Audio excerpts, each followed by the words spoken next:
Okay, so this is a simple instruction on loving kindness meditation, the simple version.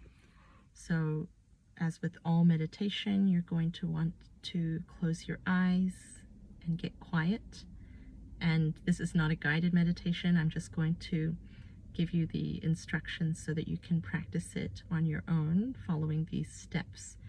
And it will be as short or as long as is practical for you and suited to your circumstances. So for someone that could be 5 minutes, for someone else that could be 1, 2, 3 hours, and anything in between.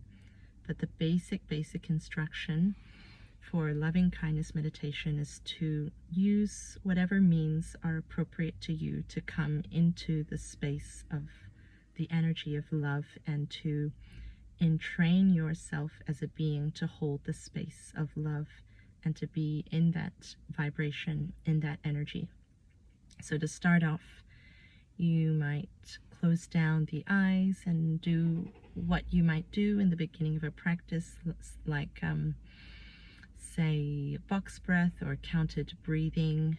I think Jean does that in the dissolution of the ego, the long version of that meditation. He has 5 counts, in and hold and out and hold and so on.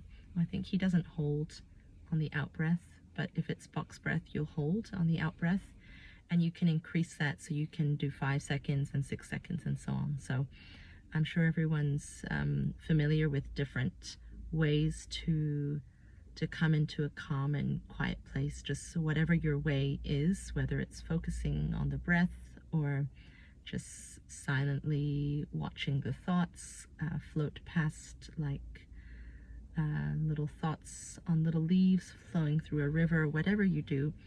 Then once you've come into a calm space, then you are going to use an appropriate means for yourself to evoke a feeling of divine love, compassion, and joy, gratitude. So it's really a combination of those things.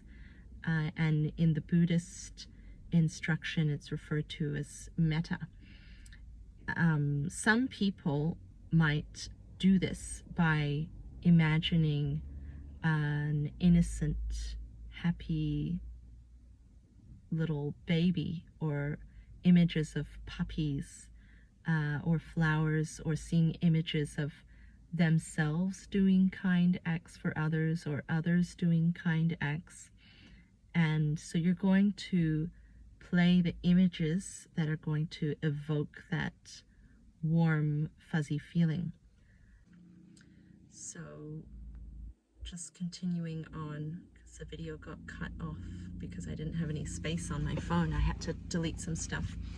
But continuing on, so some people will use a phrase, something that will evoke the feeling of loving kindness and compassion instead of images. And there's no right or wrong, just whatever you can use to bring up the image.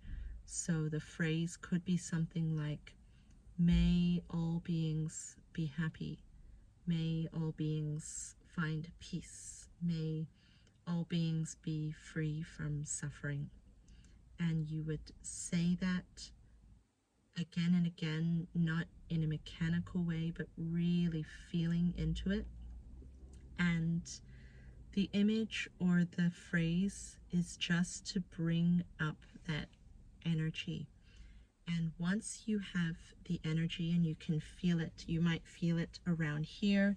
It will feel like a warm, kind of fuzzy feeling. Some people might say a glowing feeling.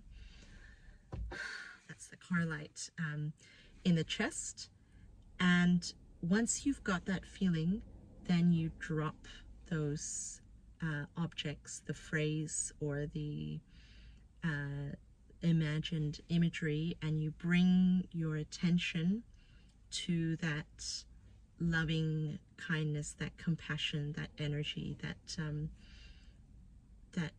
true universal love that exists inside of. I had an alarm go off, so it's turned off the recording.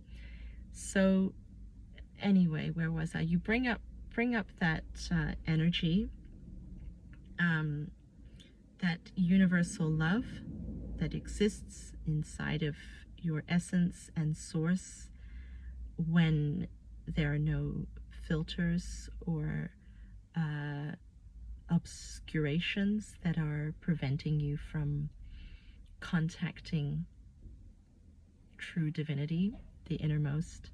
And once you have that loving energy and you can sense it, you can feel it, putting your focus on that energy and just maintaining it there without forcing or pushing to keep your attention on it, because you may notice that your attention falls away from that energy and then just bringing it back.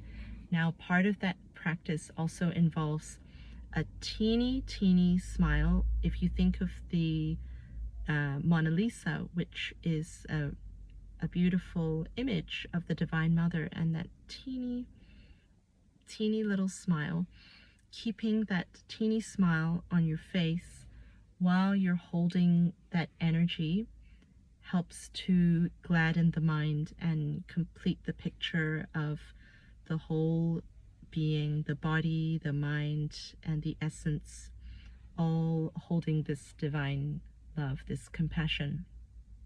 And again, when your focus falls away, then just gently bringing your attention back to that love, that loving energy and space. And if the feeling of the energy starts to fade, then as required, you may go back to the original methods that you used to bring up the energy, the imagery that works for you to evoke that universal compassion, or the phrases that work for you. And over time, you may find that you don't need the images or phrases anymore, that energy just knows how to hold in that place. And if you are distracted by anything, just gently releasing the distraction and bringing the attention back to that energy. So it's release and relax and coming back to that energy. And if the energy is starting to fade, then bringing the energy back up.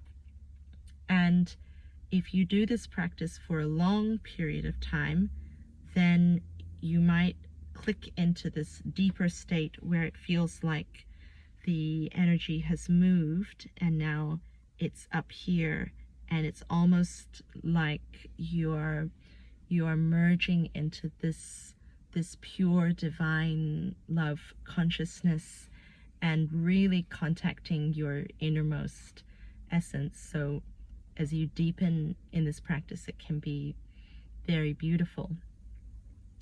So that is essentially the simple version of this practice. And when they instruct you in it, they have all kinds of other instructions that can get very specific from some monasteries, and I wouldn't necessarily worry about all of the other instructions because it keeps going in more and more detail.